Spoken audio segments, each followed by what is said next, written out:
Hi Kate, this is video number 2 for me, and I'll apologize ahead of time. I have a bit of a cold, so I may have to pull a Marco Rubio and awkwardly grab some water in the middle of my talk. Today,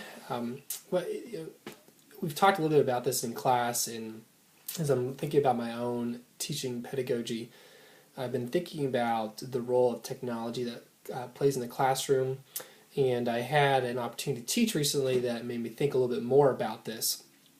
So thinking about that, I have been reflecting a lot on the article, the Rosen article on multitasking. And so today I would like to talk about, review some of those highlights from that article, and then offer a little bit of my reflections, what I've been thinking about recently because of that article, and then finally talk about my recent teaching experience, what I learned from that, and how it relates to what I learned from the article. So first, in review some of the highlights from the multitasking article. One is multitasking really lessens people's ability to focus.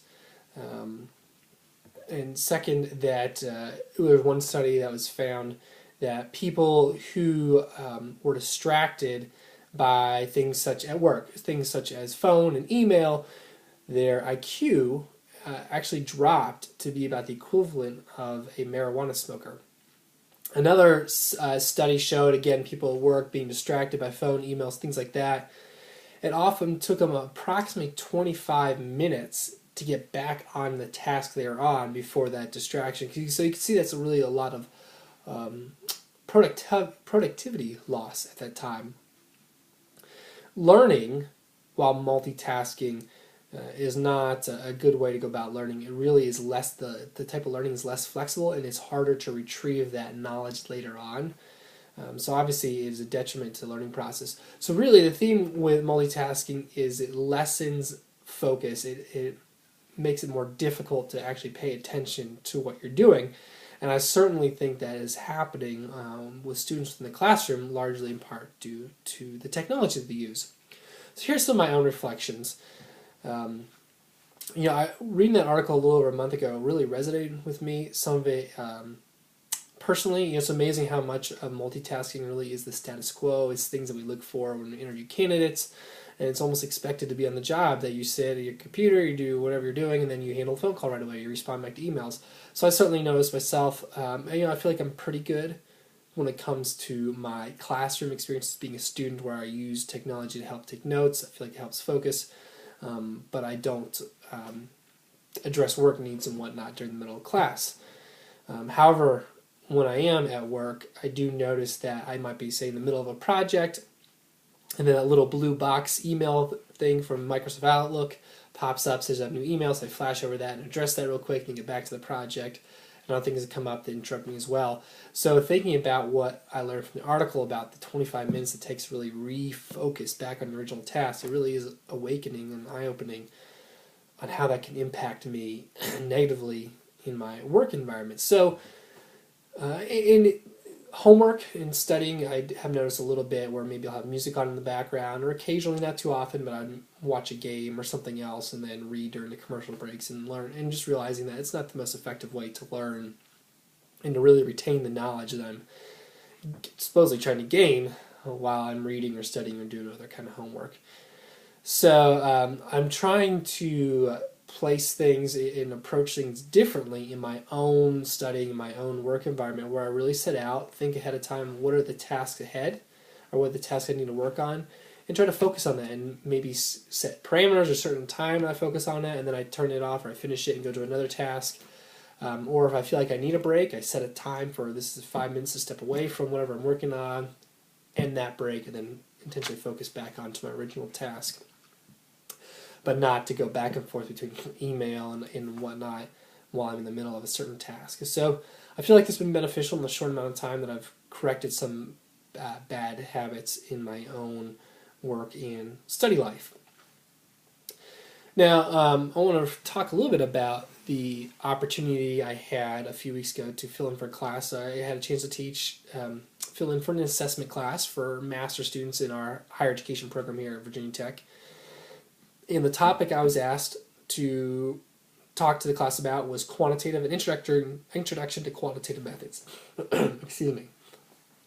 And it was challenging at first to think about what I was going to address. I've had 3 semesters of quantitative methods, and obviously I don't need to cram that into 3 hours.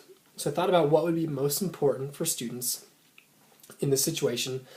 And one of the things that came up was helping students read and understand the methodology section of scholarly articles and what the results mean. Because often, and I did this too as a master's student, we pick up, we read the article, read the literature review, skip the methods and the results, and go straight to the discussion at the end, or the conclusion at the end.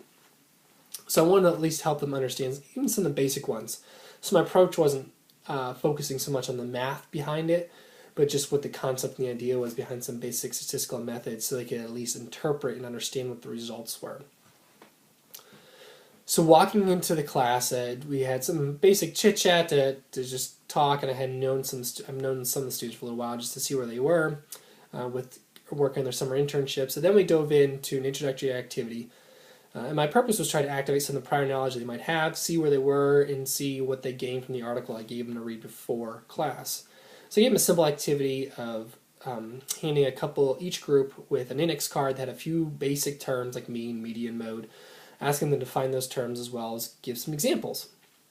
And noticing that everyone was already glued to their iPads and computers early on, I asked them to break away from their screens and technology for a minute and interact as a group to come to work on this.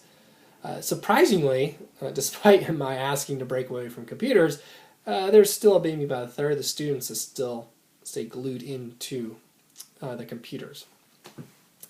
Overall, though, I feel like the activity was a success to get people started and get them thinking on quantitative methods. But it was a 3-hour class, and I had some material to cover, and while I tried to make it engaging and keep the students involved by asking questions, maybe having different people draw things on the board, I didn't have group activities that would last a full 3 hours. So while the group activity kept most people engaged, I found that as soon as I started talking, even if I was asking questions of the students, that a lot of them were plugged into computers. Again, a good handful were working on notes, or I'm assuming were taking notes, but there was obvious times where students weren't taking notes but multitasking and email or other things that were not related to the class. So that is really where my struggle lies at this point on my own methodology for teaching, is trying to meet students where they are while also recognizing where I can get in their way. You know, another article, I think it was Lilienfeld et al., really debunked the myth that teachers need to alter their teaching style to students' learning style. So in this case, I don't need to necessarily meet students where they are if they're constantly absorbed in multiple things, if that's detrimental to their learning, which is what the multitasking article really talked about.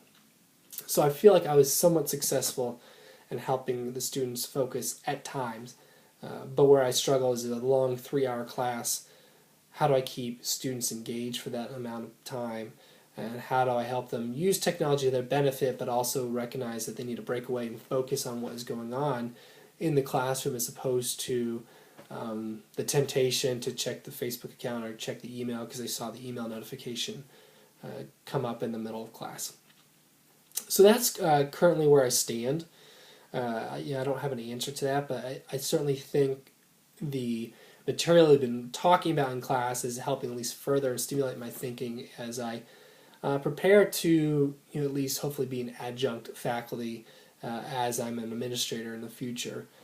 So as I get more opportunities to either fill in for a class or co-teach, as I hope to do in the fall, I'll continue to test out different ways to keep students engaged, allow technology to be used to their benefit, but not hinder their focus that it can as students multitask.